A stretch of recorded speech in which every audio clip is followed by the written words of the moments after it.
Masechet Baba Batra Daf Kaf Bet. We're further discussing unfair competition.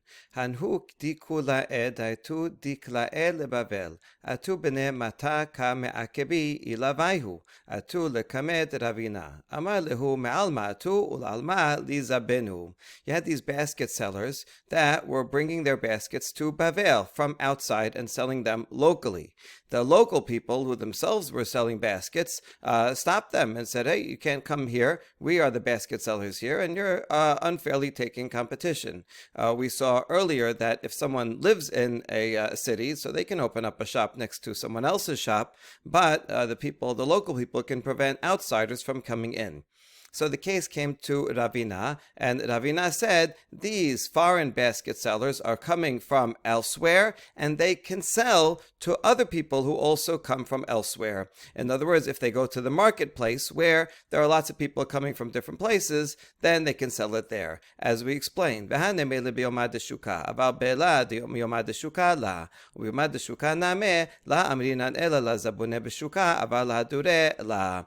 when we say that these foreign basket sellers can come and sell locally, that's only on market day, when there are lots of people coming in also from other places to buy things in the market. But if it's not on market day, then they cannot do that. And even on market day, that's only at the marketplace where there's lots of traffic from foreigners who are coming to buy, so then the foreign sellers can sell there. That's totally fair. But to come and circulate within the town, within the residents of the town, that is not fair. You have to leave that for the local sellers. Those are their customers. Hanhu amora edaitu amra lefum nahara. Atu bene mata kamakebi alai ilavaihu. Atu lekamed ravkana ana amar lehu dinahu demakebi alaihu. You have these wool sellers that came from elsewhere, and they were selling wool in Pum Nahara. The local people who themselves were selling wool came and prevented the foreigners.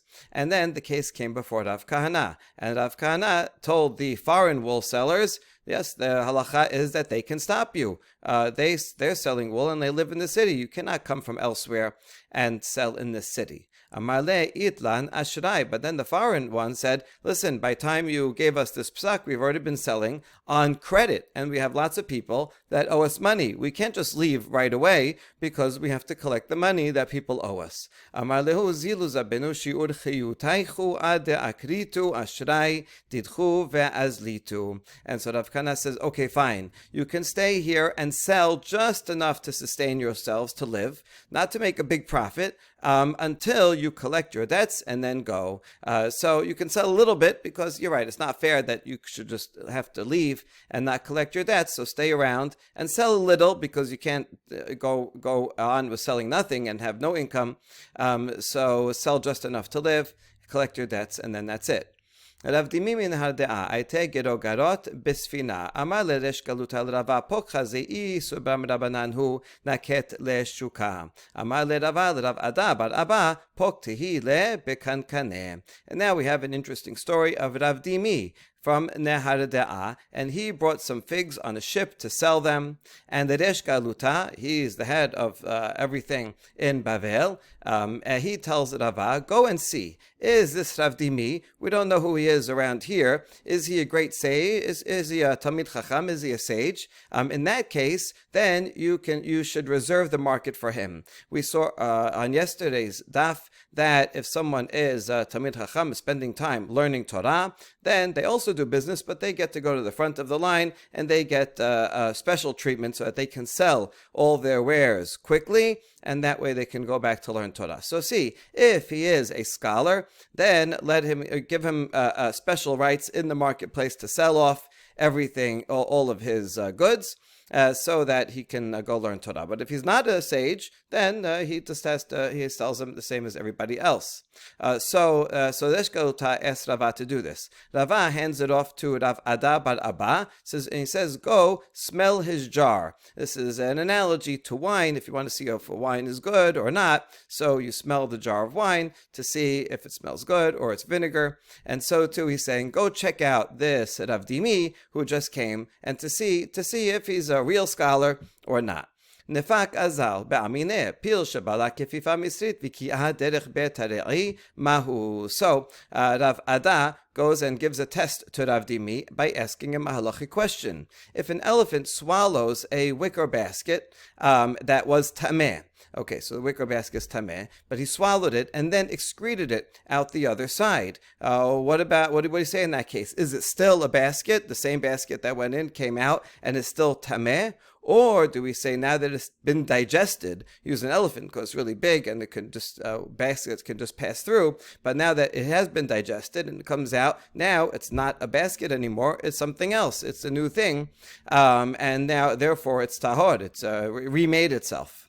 That's the question. La hava bideh. And I mean, this is a kind of oddball question. It looks like Rav Dimi is trying to to trick him. It's not a straightforward halachic question, and Rav Dimi did not know the answer. Amarle mornihu Rava. So Rav Dimi says, "Are you Rava? I heard great things about you, but maybe never met in person. No, but heard Torah from Rava. Is that you? Are you Rava?" Tafachle besandale. And so Rav Ada hits Rav Dimi on the shoe or with the shoe. Either way, either he hit him on the shoe or took off his shoe and hit him. But either way, demeaning Rav Dimi, and told him, Amar le ben didi l'Ravaika tuba. Rav Ada says, between me and Rava, there is great distance. Rava is much greater than me. Right? Don't mistake me for Rava. Miu al korchach ana rabach ve'Rava Rabba de rabach. But you, I am your teacher. And so Rava is the teacher of your teacher. In other words, don't think that Rava, you're diminishing Rava by thinking that I'm Rava. Right? Rava is much greater than me, and I am greater than you. So again, demeaning Rav Dimi, putting him down. We're going to see in a minute that Rav Dimi did make a claim to be even greater than Rava. So there's some tension here. La nekatu le shuka. And so, because he failed the test and didn't know the answer, they did not reserve the market for him to sell everything before everybody else. Pasid girogaroti de, and his figs all went bad. Ata lekamed Rav Yosef. Amar le hazi mor my abaduli. And so Rav Dimi came to Rav Yosef and says, look at what they did to me. Look how they treated me. They didn't give me preferential treatment in the marketplace, and look how they demeaned me.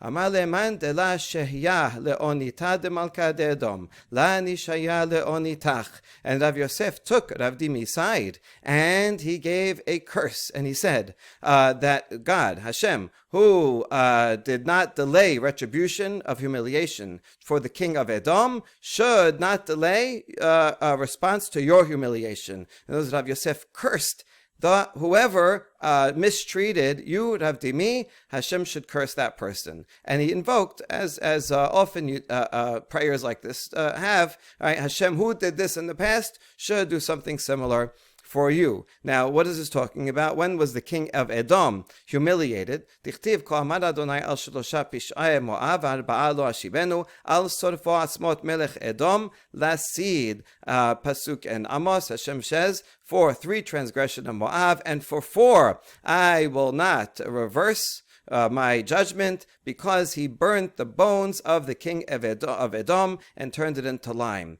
So here, when Edom killed and burnt the body of the king, when Moav killed and burnt the body of Edom, and that was not bad enough, but they turned it into clay. So even though this is just 2 foreign kings, this is not a way to treat even an enemy, to burn them and turn the body into lime, into building material. This was a horrible humiliation, even for the king of Edom. And so Hashem says, I am not going to withhold my retribution for that. And so Rav Yosef says, Hashem, who did not withhold retribution for that humiliation, should also punish your humiliation. And sure enough, that curse came true. Nach nafshe de Rav Ada bar Abba. Rav Ada, who asked the question about the elephant, died. Rav Yosef Amad Ana Anishte de Ana Latyate. Rav Yosef says, I must have killed him because I'm the one that cursed him. I gave that curse, so it's I'm the cause of his death. Rav Dimi midhada amar, ana anishted afsid gerogarot didi. However, Rav Dimi, who was the one who came to sell the figs, he said, I'm the one that punished him because he ruined my figs, and I'm the one that was wronged, and I had a complaint, and it's because what he did to me, and so he's getting retribution for what he did to me. Abaye amar, ana anishted, amar lehul rabbanan, ademe garmi tu garme be Abaye, tu ichlu bisra shemena be Rava. Abaye says, no, I'm the one that caused this punishment because he slighted me, and he's getting punished for what he did to slight me. What did Rav Ada do? You see, Abaye and Rava, they were chavrutot and colleagues, but also they each had their own yeshivot. And they taught students and were in competition for students. So Rav Ada bar Ahava would say to other students, he would say, instead of gnawing at the gnawing bones in the school of Abaye, in other words, his teachings are dry like bones, come eat fatty flesh in the school of Rava. So because Rav Ada promoted Rav Ada and downplayed Abaye's teachings, Abaye was upset, and because Abaye was upset, Abaye's humiliation is the cause of Rav Ada dying. ורבה אמר, אנא אנישתה, דכי הווה אזיר לבית טבחה למשקל אומסה, אמר לו לטבחה, אנא שכן לבשרה מקמה, שמעה דרבה, דנא עדיפנה מיניה. Rava said, I'm the one that punished him, Rav Ada, and caused him to die, because when he would go to the butcher to buy a piece of meat, Rav Ada would say to the butchers, serve me first before the servants of Rava, because I am greater than Rava. And Rava heard that, and he was offended. How could Rav Ada say he's greater than me? And because Rava was offended, he did not look well upon Rav Ada, and therefore Rava is the cause of Rav Ada's punishment. Rav Nachman bar Yitzchak amar, ana anishte. De Rav Nachman bar Yitzchak resh kala hava. Kol yoma mikame deneo lechala, marhit behade Rav Ada bar Abba lishmate, behadad ayil lechala. But lastly, Rav Nachman bar Yitzchak says, I'm the cause of the death and punishment of Rav Ada, because Rav Nachman bar Yitzchak, he was the head of the Kala lectures. He would give the regular public lectures, and every time he gave a lecture each day, he before he entered to give the Kala lecture, he would review his shiur with Rav Ada bar Abba. And then he would go enter the lecture hall and give the lectures. But it was very important to him that he review it with Rav Ada to smooth out all the points, and Rav Ada would help him with that.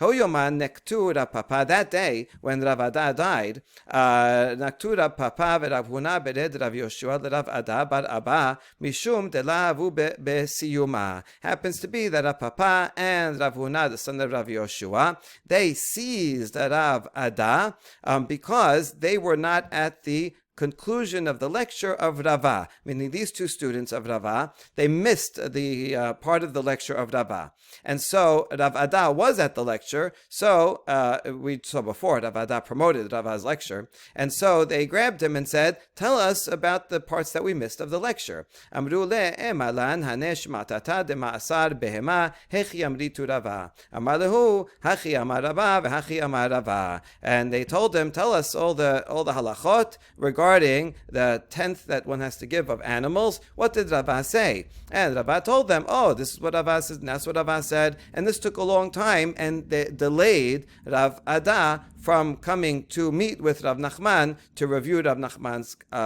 class before he gave it. And so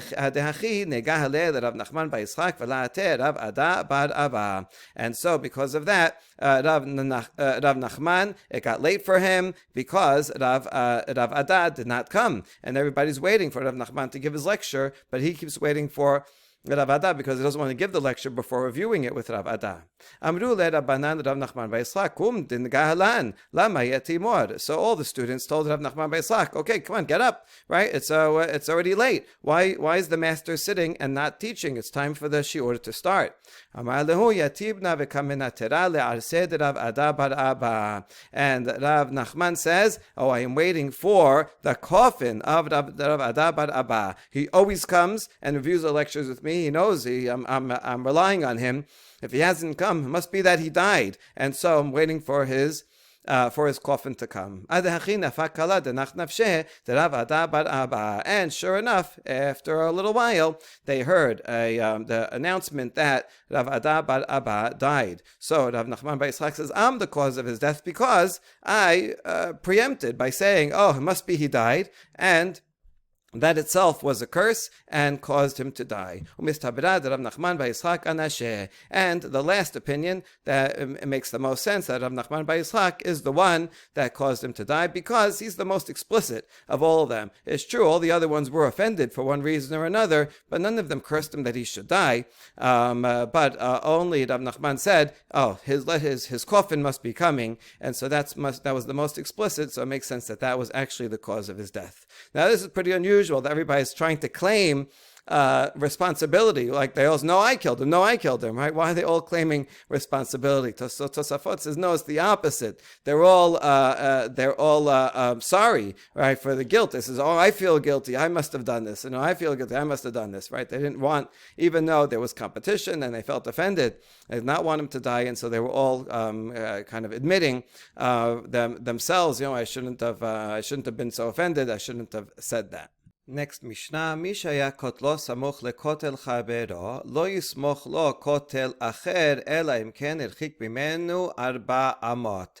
Someone had a wall next to the wall of his neighbor, so there already is a wall there, and now he wants to build another wall. This second wall has to be at least 4 amot away from his neighbor's wall. The Gemara will discuss exactly what the case is.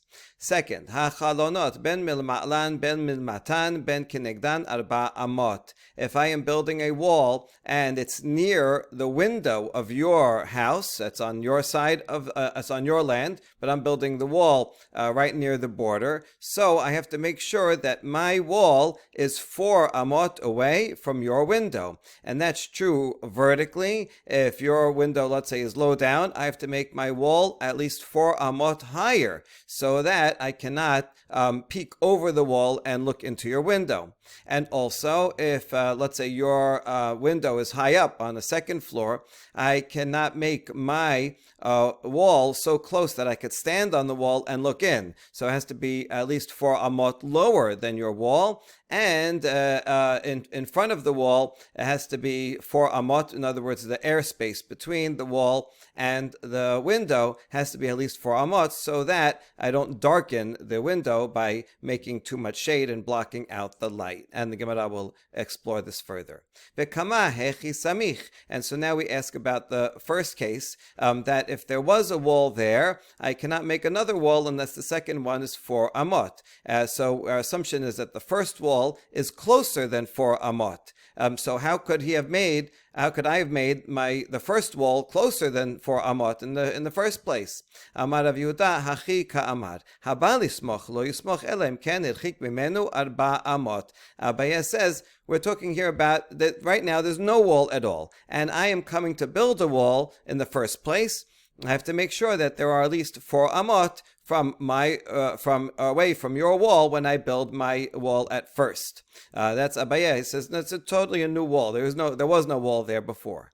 Matkif le'Rava. Aveha misha hayakot samuch lekotel chabero katani. But Rava says that doesn't fit with the wording of the Mishnah. The Mishnah says if I already had a wall there and now I'm coming to make a second wall, right? Kotel acher. I have to make it 4 amot away. So it can't be that we're talking about the very first wall. It must be that there is a wall there already, and now I'm coming to build another wall. Ela amar Rava, hachi katane, mi she'akotlo samuch lekotel chavero berichuk 400 venafal, lo yismoch lo kotel acher, ela im ken irchik mimenu 400. My tama de davsha dehacha ma'ale lehatam. Rather, Rava says, this is what the Mishnah means to say. If I had a wall already there that was 4 amot away from your wall, and it fell, this word venafal is not found in all manuscripts. As you can see here, it is found in printed editions, but this box is the Hamburg manuscripts, which is the best one, and several others do not have the word venafal. So we can interpret it with nafal or without nafal, but probably it shouldn't be there. So that would mean, if we don't count that, that means if I already had a wall there, it was 4 amot away, and I want to build a second wall, so the second wall also has to be 4 amot away. Or with venafal, then it could be interpreted as, let's say there was a wall there, and for some reason it was too close, and then it fell down. I can't build it there back in the same spot because I'm grandfathered in, or I had a wall there before. Listen, if the wall was already there, all right, I don't have to knock it down. But if it falls down, and now I'm building another one, I have to make it 4 amot away. Okay, so one way or another, I have the new wall that I built has to be 4 amot away. Why? Because walking benefits the wall. You have to leave space for people to walk. When people walk, it's actually good because they stamp down the ground and make the ground harder, and that way the foundation of the wall will be stronger. So if you make it too close, less than 4 amot, then it's difficult for people to walk. They're not going to walk through here. They're going to go around, and then it's not good because then the ground will be soft, and it won't be good for the neighbor's wall either. He wants people to also walk near the wall. So you have to leave 4 amot away so that the people can walk between the walls and near the neighbor's wall, and stamp down the ground and make it harder. Amar Rav, lo shanu ela kotel gina aval kotel chaser im bal lismoch somech. Rav said that this law that you have to leave 4 amot away is only if it's a garden, because people don't generally walk in gardens. Let's say you have like a garden on your side over here and a garden here, and because of that, people aren't going to walk through your vegetable garden, and so then you have to leave space in between so that they can walk on this side and make the ground harder. However, if it's a courtyard that you have on that side and have a courtyard on this side and there's nothing there and people can walk there, then it's okay to make it less than 4 amot because they can walk in the courtyard and they'll make the ground harder on that side and that side, and maybe they'll walk a little. Few people will walk over here, so that's not as important to make it 4 amot if it's courtyards on the sides. That's Rav's rule. Rabbi Yoshaya omer, echad kotel gina ve'echad kotel chaser im bal lismoch eno somech. Rabbi Yoshaya disagrees and says it doesn't matter what's around here, whether it's a garden, whether it's an empty courtyard. In either case, if I'm building a wall, I have to leave 4 amot away. We want people to walk by no matter what, even if there's no garden there. Amar Rabbi Yosef bar Chanina, ve'la pelige ha be'ir yeshana ha be'ir hadasha. Rabbi Yosef bar Chanina says Rav and Rabbi Yoshaya are not actually arguing. Rav was talking about an old city. It's because an old city and the walls have been there for a while and the people have been walking on the ground for a while, so the ground is already nice and hard.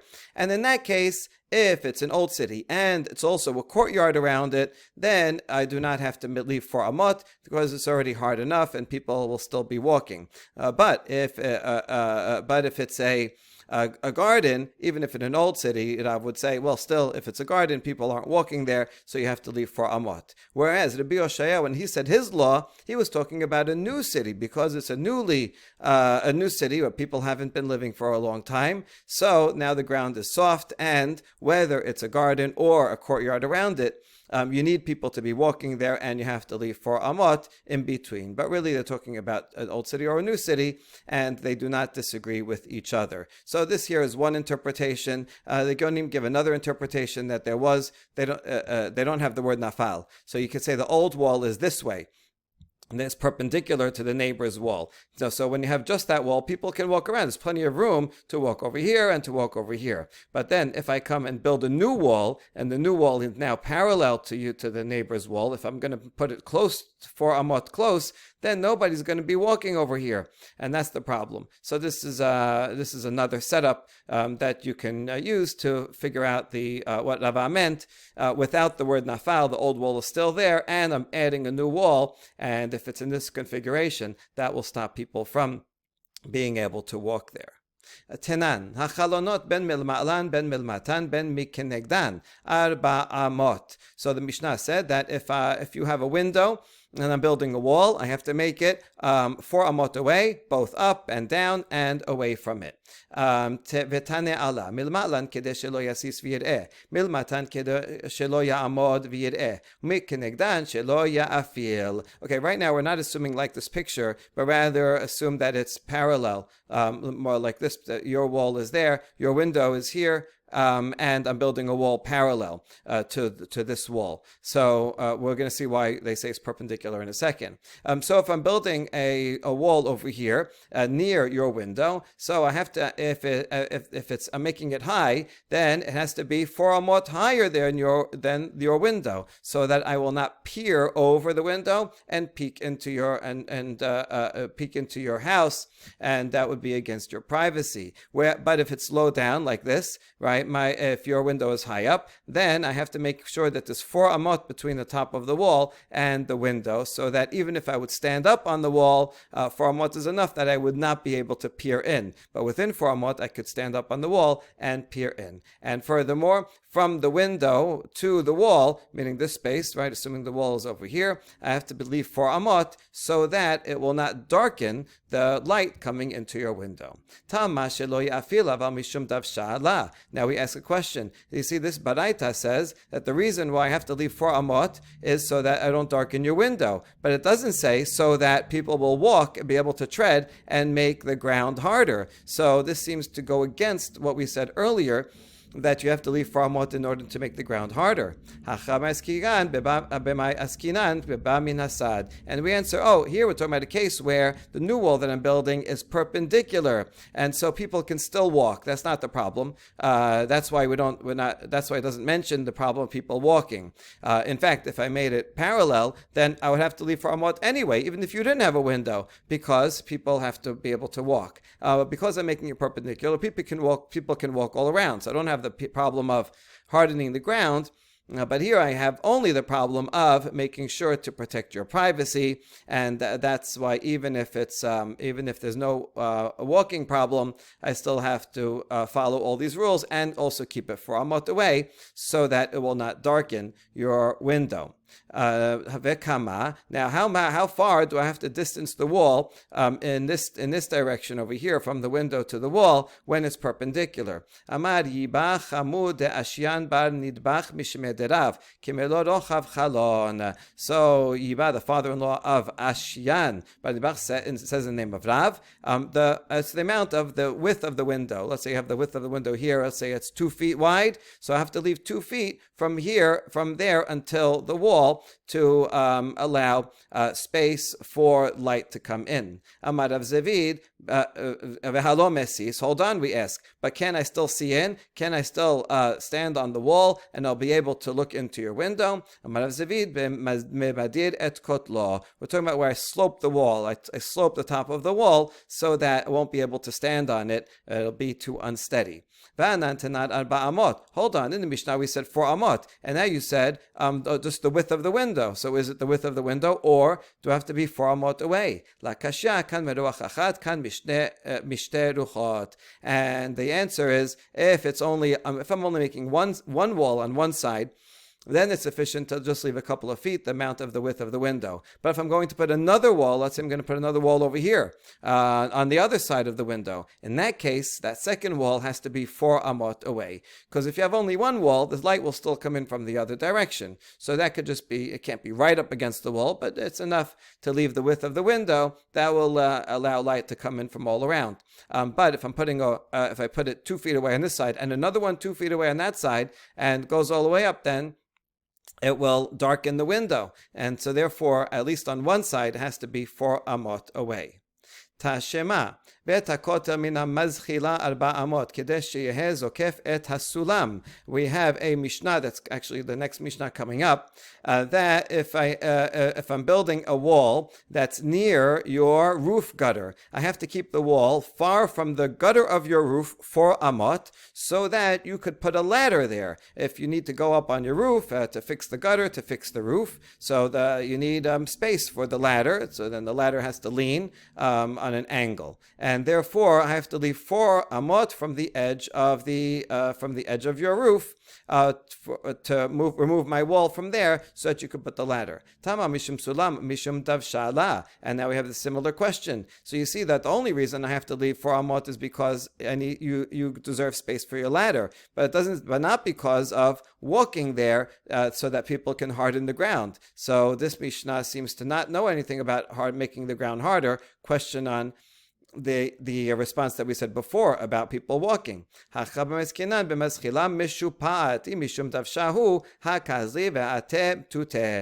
Mishnah is talking about a sloping roof gutter that protrudes beyond the boundary of the wall. So you have, let's say you have a home and you have a wall, and not like in this picture, but let's imagine that there's a roof that extends out further out, making like a covered area, and that has a gutter at the edge of that covered sloping roof.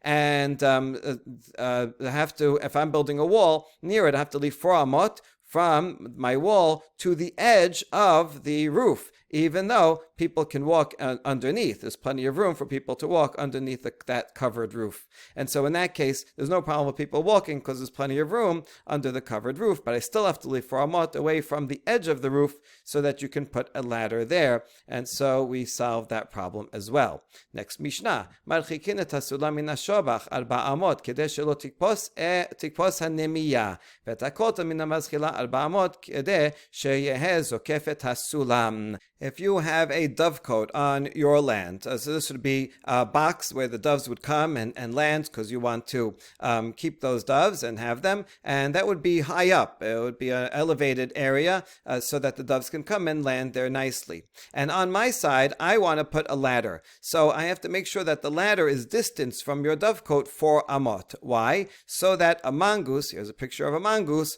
won't be able to climb up my ladder and jump right over to your dovecote and take your birds.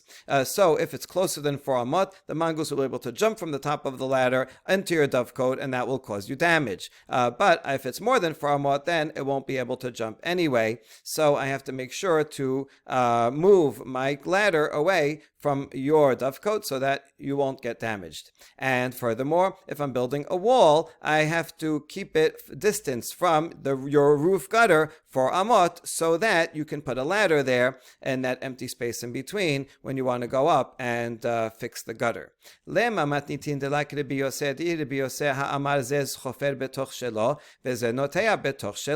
It seems like our Mishnah is not the opinion of Rabbi Yosef, because Rabbi Yosef said in the case where you have a pit on your side, on your land, and I want to plant a tree on my land, Rabbi Yosef says it's fine because I'm planting on my side and you dug on your side. I could do whatever I want on my side of the land, and you can't tell me what to do. But here it says that if I want to put a ladder, I have to keep my ladder away. Rabbi Yosef would say, oh, I could put my ladder anywhere I want. I'm doing it on my land, right? It's not my problem that you have a dovecote nearby. So it seems that Rabbi Yosef would disagree with our Mishnah.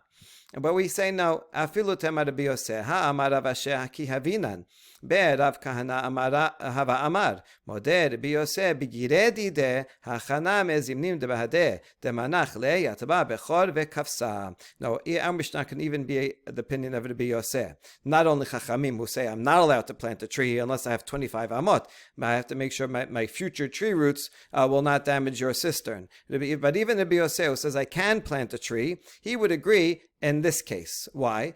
Because Rav Ashi said, when we were in the home of Rav Kahana, he said that Rabbi Yosef agrees regarding arrows, right? If I'm in my land and you're in your land and I'm shooting arrows at you, that's a way of saying direct damage, then obviously I have to stop. I can't be causing direct damage. The reason why he allows a tree is because when I plant a tree, it still has small roots, so it's not causing direct damage. Over a long time, then the roots will go. That's not my problem. So that's too indirect. And so here also, if I'm putting a ladder up on my side of the land, it could be that there's a mongoose right there in a hole, and as soon as I put up the ladder, the mongoose will go, jump up, climb up the ladder, and go and get the birds from the dovecote. And so that's called arrows. That's like direct damage. And even the Biyoseh would agree that I am not allowed to do that. I have to keep my ladder 4 amot away.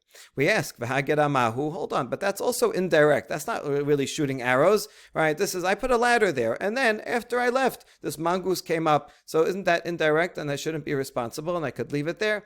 Amar Rav Tovi bar Matana zot omeret gerama benizakin asur. So Rav Tovi bar Matana says, we learn from here that even indirect damage is prohibited. I'm responsible for indirect damage. Even though I'm not physically, throwing arrows or taking some birds from you, but I made it very easy for a mongoose to immediately go up. So that is, even though it's somewhat indirect, still I'm responsible. I have to keep it 4 amot away. But according to the Biyoseh, putting a tree that will be many years till the roots go and travel that far, that he would permit, because that's even less direct than gerama. Rav Yosef hava lehanhu tale tehavu atu umane veyatbe tutaihu ve'atu orbe ve'achli dama ve'salki abe tale umafsede tamre. We have a story about Rav Yosef. He had some palm trees, little palm trees, and bloodletters would come, and they would sit under the palm trees, and they would do their work. And as they're doing bloodletting, it could be for people. They also did bloodletting for animals, which would make the rest of the story a little bit more palatable. But anyway, crows would come, and since all this blood that's going on the floor, and they like it, so they would come and eat the blood. And then, since they were there already, the blood attracted them. Then they would see the dates on top of the palm trees, and they would fly up and they would damage the dates. So Rav Yosef, who owned these palm trees, was upset and wanted to kick out the bloodletters. Amar lehu Rav Yosef, apik uli korkor me'achad. Rav Yosef says, get these crowing birds out of here. Now, the bloodletters can't directly control the birds, but he's saying, bloodletters, go find somewhere else to do your job, and so that the blood won't be here, and you won't be attracting these crows to damage my dates. Amar le Abaye v'hageramahu. So Abaye said, hold on, but the bloodletters are not causing direct damage to the dates. They're just doing their work indirectly. These animals are coming, and then they're going and damaging the dates. So they shouldn't have to move. Amar le hachi amar Rav Tobi bar Matana zot omeret gerama benizakin asur. And he answered, we have the statement of Rav Tobi bar Matana that we learn from here that indirect damage is prohibited. And so these bloodletters are responsible, even though they're not directly causing damage to the dates. By doing their bloodletting there, they're attracting the birds, and the birds are damaging, so Rav Yosef had a right to kick them out. Veha achazik lehu, hold on. Don't they have a chazakah? These bloodletters, they've been there for a long time. Let's say they've been doing this for 3 years under those very palm trees, so they can claim, we have a chazakah that we do our work here, you can't kick us out anymore. Ha amar Rav Nachman amar Rabba bar Abu en chazakah linzakin. No, we have a statement of Rav Nachman in the name of Rabba bar Abu that we don't say chazakah for nizakin. Let's say you've been damaging me all the time for 3 years. You're parking in my driveway for 3 years, and I don't say anything. I don't care. I didn't have a car, and now I come and say, I want you to stop. You can't say, I've been doing this for 3 years, right? I've been annoying you and causing you damage for 3 years, so therefore I have a right to continue. No, we don't say chazakah when it comes to damage. If you're causing me damage, maybe the Driveway is not a good example because there is a halacha that if the public has a thoroughfare through my land, then they're allowed to keep it. That's not causing actual damage. But let's say you're causing damage, and you come and hurt some of my produce all the time, and you've been doing this for 3 years. Just because I've been tolerating it, it didn't say anything, you don't have a right to continue.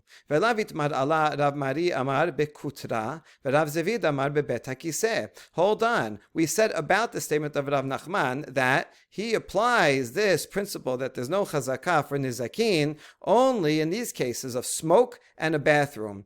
In other words, if you have an oven and it's causing a lot of smoke and it's going into my property, causing me damage, and you've been doing this for 3 years, or if you have an outhouse on your land and you put it near mine and it has a bad smell, and I've been tolerating it for 3 years, that doesn't give you a chazakah. Even after 3 years of you doing that, I can come and say, enough with the smoke, enough with the smell from your bathroom, you have to get this out of here. So that's where we apply this principle of en chazaka nizakin, but that does not mean that we apply it to other cases like this one regarding the bloodletters. And